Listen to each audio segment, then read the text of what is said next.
Imran vice के तमाम दर्शकों का एक बार फिर स्वागत है। मेरे साथ जो शख्सियत हैं वो हैं नूरपुर के विधायक। हम इस वक्त मौजूद हैं लखनऊ दारुशफा में।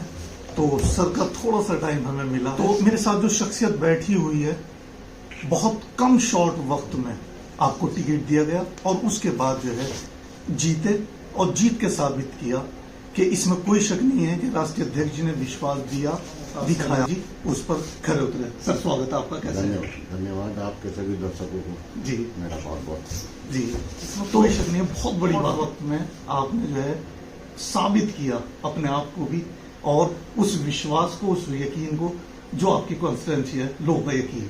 देखिए, माननीय राष्ट्रीय अध्यक्ष जी का जब आपसे बात मुझे मिला जी, तो उनका संदेश लेकर मैं नूरपुर विधानसभा में गया। जी, माननीय राष्ट्रीय अध्यक्ष जी के प्रति लोगों ने लगाव था, जी, इसलिए मुझे आपसे बात मिला जी। और मैं सब इसका श्रेय अपनी पार्टी के राष्ट्रीय अध्यक्ष माननीय अखिलेश यादव को देना चाहता हूँ। सर चूंकि शॉर्ट टाइम है, मैं बस जल्दी से शुरू करना चाहता हूँ। आजकल की राजनीति कहीं ना कहीं बहुत ज्यादा बदल गई है। सत्ताधीश जो पार्टी है, इसमें अपनी कॉन्स्टिट्यूएंसी में विकास करना आसान है या मुश्किल, ये मैं पता करना चाहूंगा। देखिए, आदमी की लगन और जनता के प्रति निष्ठा होनी चाहिए। जी, आप मेरी विधानसभा में जाकर देख लीजिए, हालांकि विपक्ष के एमएलए, जी, लेकिन मैंने कोई गांव ऐसा नहीं छोड़ा जहां विकास का काम न करा।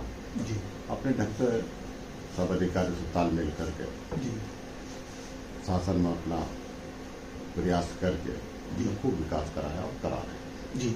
चूंकि सर असल में 2027 बिल्कुल करीब है, टिकट को लेकर बड़ी मारामारी हो रही है। आपकी राजनीति, आपका एक्सपीरियंस, चूंकि उम्र गुजर गई, 70s की तरफ आप जो है कदम रख रहे हैं, तो मैं ये पता करना चाहता था सर, कहीं ना कहीं राजनीति बदली है जात बिरादरी को लेकर के। जात बिरादरी आज राजनीति में कहीं ना कहीं हावी होती दिख रही है। तो सर मेरा सवाल यह है कि जैसा कि दलित वोट की तरफ अक्सर पार्टियों का ज्यादा ध्यान रहता है, एक बात अक्सर हम ये सुनते हैं कि जहां से कार्यकर्ता की सोच खत्म होती है, वहां से राष्ट्रीय अध्यक्ष जी या पार्टी राष्ट्रीय लेवल की शुरू होती है। सर क्या वजह है सैनी समाज जो उत्तर प्रदेश में इतना दमखम रखता है कि वो चाहे तो अपने बल पर जो है टर्न द टेबल वाली कहानी, यानी सीट को चेंज और बदल सकता है। तो ये कॉम्बिनेशन जो हम दलित और मुस्लिम का देखते हैं, सैनी समाज का क्यों नहीं सर? देखिए, जो मेरी जानकारी है कि सैनी मुस्लिम का भी 2 बार समाजवादी पार्टी ने जी फार्मूला तैयार किया था जी और दोनों बार सफलता मिली। जी ऐसा नहीं है कि सैनी का और मुस्लिम का गठजोड़ नहीं हो सकता, जी गठजोड़ है, लेकिन चूंकि हम मोस्ट बैकवर्ड के आदमी हैं तो हमें राजनीति में अवसर कम मिलते हैं। जी कम मिलने के कारण हम अपनी जो ताकत है वो दिखा नहीं पा रहे। मेरी कोशिश है, मैं खासकर पश्चिमी उत्तर प्रदेश की बात करना चाहता हूँ, जी जी कि मैंने प्रयास किया है और मैं प्रयासरत हूँ कि सैनी समाज समाजवादी पार्टी के साथ आए। जी। जैसी सैनी समाज समाजवादी पार्टी के साथ आएगा, भारतीय जनता पार्टी का सूत्रा साथ आएगा। जी। तो सर मान लीजिए पश्चिमी उत्तर प्रदेश में हर एतबार से राष्ट्रीय अध्यक्ष जी ने कोशिश करके देख ली, रिजल्ट कहीं ना कहीं विपरीत ही आया। सर मैं ये कहना चाह रहा हूं कि आप सिर्फ एक ताकत है, वहां पर लाखों ताकत है, वहां पर लालच है, वहां पर सब कुछ है, सब कुछ दिया जा सकता है। तो ऐसे में कहीं ना कहीं सत्ताधीश और विपक्ष बहुत डिफरेंस होता है सर। चूंकि आप सीनियर हैं, आप जानते हैं, कैसे कवर हो पाएगा सर? आप एक उधर 10। देखिए, सीधा सा फार्मूला है जी। हमारी पार्टी के राष्ट्रीय अध्यक्ष जी ने फार्मूला दिया पीडीए। जी। इस पीडीए का कोई मुकाबला नहीं कर पा सकता हो, चाहे उनके पास जो भी स्थिति हो, चाहे चालाकियां हो, लेकिन पीडीए के सामने फेल है। जी। 2024 के लोकसभा चुनाव में हमने दिखा दिया जी कि पीडीए की कोई काट नहीं है। भारतीय जनता पार्टी परेशान है, जी सब लोग मिलकर पीडीए को मजबूत करने का काम कर रहे हैं जी और इसी नीति को लेकर हम आगे चलेंगे। माननीय राष्ट्रीय अध्यक्ष जी का भी यही सोच है, हम सब लोग उनकी सोच के साथ उनके पीछे पीछे चलेंगे। जी। सर पीडीए को लेकर के ठीक है, मैं मानता हूँ टिकट वितरण में ये हो सकता है पीडीए सर, लेकिन आपके सामने एक वो निष्पक्ष विभाग जो आज सत्ता की गोद में बैठ चुका है, कहीं ना कहीं काम तो सर उनको ही करना है। हम ठीक है टिकट वितरण में हम इस चीज का ख्याल रख सकते हैं, सर उस ताकत से कैसे निपटा जाए? लोकतंत्र में जनता से बड़ी ताकत किसी के पास नहीं। जी बिल्कुल। जब जनता जो चाहेगी वो करेगी। जी अब कितना बेमाना करें, चुनाव आयोग पर आप आरोप लगा रहे हो, चाहे दूसरी पर आरोप लगा रहे हो, जी। लेकिन जनता के सामने कोई नहीं ठहरता। इसलिए जनता की अदालत में है। और पीडीए को लेकर करें, पीडीए हमारी रणनीति है, पीडीए हमारा फॉर्मूला है, पीडीए हमारा आधार है। हम उसी के तहत 2027 के चुनाव में लड़ाई लड़े। अच्छा सर, मैं ये पता करना चाह रहा हूँ कि पिछले 2 चुनाव में आपका एक्सपीरियंस क्या लगता है? बिल्कुल निष्पक्ष चुनाव रहे सर 2 पिछले विधानसभा? एकदम निष्पक्ष तो नहीं कह सकते जी। धांधली तो हुई। जी। उत्तर प्रदेश में सरकारी विधायक है। जी। हम बिजनौर जिले की बात करें तो हमारे यहाँ 2 सरकारी विधायक हैं। जी। तो उनसे इंसाफ की बात तो नहीं कर सकते। फिर भी हमें संगठित होकर लड़ाई लड़नी है, अपना मनोबल नहीं तोड़, जी। हम मुकाबला करें। सर वहाँ जो 8 सीटें हैं हमारी डिस्ट्रिक्ट बिजनौर की, चूंकि आपका ताल्लुक नूरपुर से है, तो कहीं ना कहीं क्या लगता है सर वहाँ भी हम हारे हैं, हराए गए हैं? देखिए 3 सीटें तो हमारी बहुत करीबी से गई हैं। एक सीट कह सकते हैं हम समीकरण के हिसाब से हार गए हैं जी। लेकिन 8 में से 7 सीटें समाजवादी पार्टी की थी। जी। अब उनके पास 2-3 सरकारी विधायक हैं, उन्हें लिए वो घूम रहे हैं। जी। पार्लियामेंट में भी आप देखिएगा कि पार्लियामेंट में अभी जो जनरल सीट थी तो चांदपुर जीते, हम बिजनौर जी।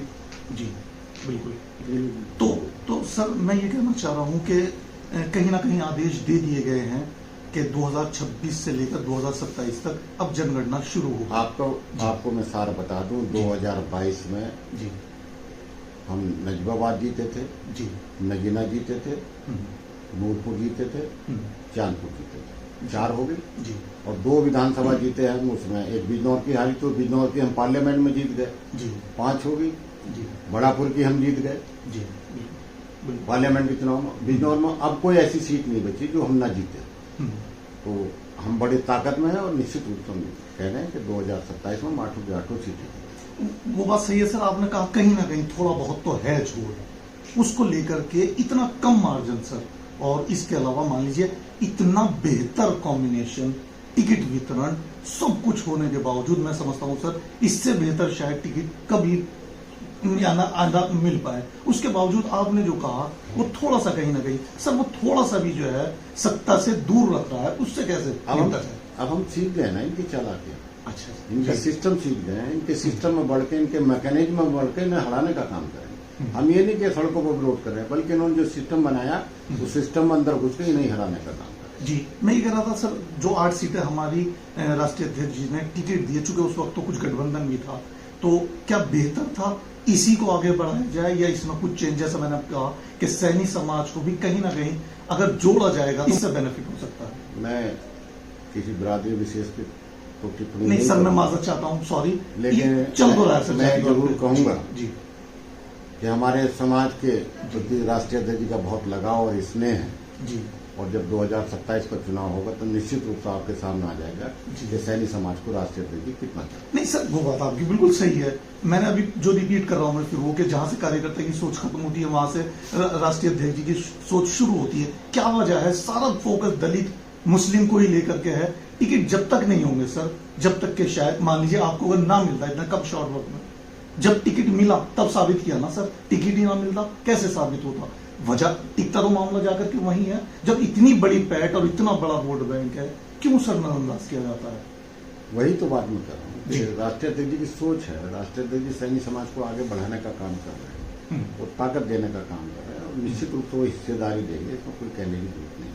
बिल्कुल सर, जैसे कि आपने कहा पीडीए, बिल्कुल ठीक बात है। पीडीए में सिर्फ सैनी, मुस्लिम, दलित सभी को हमको तो जोड़ना है, एक बहुत बड़ी ताकत है जिसके सामने करना है। सर ये जो कुछ जो एक निकला है SIR का लेकर के बिहार से, और यहाँ थमने का नाम नहीं ले रहा, अब जो है 30% सर जहां मौजूद है 30%, 30 कुछ परसेंट वोट कट गया सर। वोट कट रहा है सर, पता ये नहीं चल रहा है शिफ्टिंग कितना है या ट्रांसफर कितना हुआ है, इसका पता नहीं चल रहा है सर। 30% वोट गए लखनऊ। देखिए लखनऊ चूंकि महानगर है जी, और यहाँ प्रदेश के लोग यहाँ कारोबार करते हैं और नौकरी करने आते हैं जी, लोग आते रहे होंगे, वोट बनवाते रहे होंगे, अपना जाते रहे होंगे। जी, लेकिन हम अपने यहाँ भी बताना चाहते हैं कि हमारे यहाँ भी अब चालाकियाँ अब शुरू हुई। जो SIR अब तक हुई है जी, वो किसी रूलिंग पार्टी के खिलाफ गई है। तो अब चालाकियां कर रहे हैं, उल्टे सीधे लोग सूची दे रहे हैं, बना रहे हैं, हम निगाह रखे हुए हैं। हमारी जिम्मेदारी अब जाता है, हम अपने वोट को भी बचा कर रखना, दूसरों के गलत वोट ना बनने दें, ये भी काम हमारी जिम्मेदारी है। तो हम अपनी जिम्मेदारी के प्रति सजग हैं और रात दिन हमारे कार्यकर्ता, हमारे पीडीए प्रहरी, हमारे डीएल, सब लोग पूरी ताकत के साथ इस समय जुटे। तो थोड़ा सा हमारे पास वक्त कम है सर से, वरना दिल तो चाह रहा है लंबी बात करने की। एंड में बस सर मैं आपसे पता करना चाह रहा हूँ, 2027 सर बहुत बड़ी जिम्मेदारी बिल्कुल करीब है, बिल्कुल इसमें कोई शक नहीं है। लखनऊ से ज्यादा इस वक्त, जैसा कि आपने कहा, अपनी कॉन्स्टिट्यूंसी में ध्यान देने की जरूरत है। वोट कट न जाए, SIR मसला है, अब जनगणना आने वाली है, इसके अलावा बहुत सारे ऐसे मुद्दे हैं। तो सर 2027 के लिए अपनी कॉन्स्टिट्यूंसी के अलावा डिस्ट्रिक्ट डिवीजनों की वो तमाम 8 सीटों के लिए सर कोई मैसेज, खासकर मोस्ट बैकवर्ड के लोगों को मैसेज देना है जी। और मैं निकलूंगा, जैसी SIR का काम खत्म होगा, पूरे पश्चिमी उत्तर प्रदेश का मैं दौरा करूंगा जी। और पीडीए के लोगों को, पीडीए के विशेष भाग मोस्ट बैकवर्ड को मैं जागरूक करूंगा और समाजवादी पार्टी को मजबूत बनाने का काम। तो ये थे सर हमारे साथ राम अवतार जी, नूरपुर विधानसभा के जी हैं। तो दोस्तों ये थी हमारे साथ एक मारूफ शख्सियत, आपसे जुड़ेगी एक और मारूफ शख्सियत। तो प्लीज हमारे साथ जुड़े रहें और हमारे चैनल न्यूज प्राइम वाइज को सब्सक्राइब करें। तब तक के लिए अलविदा।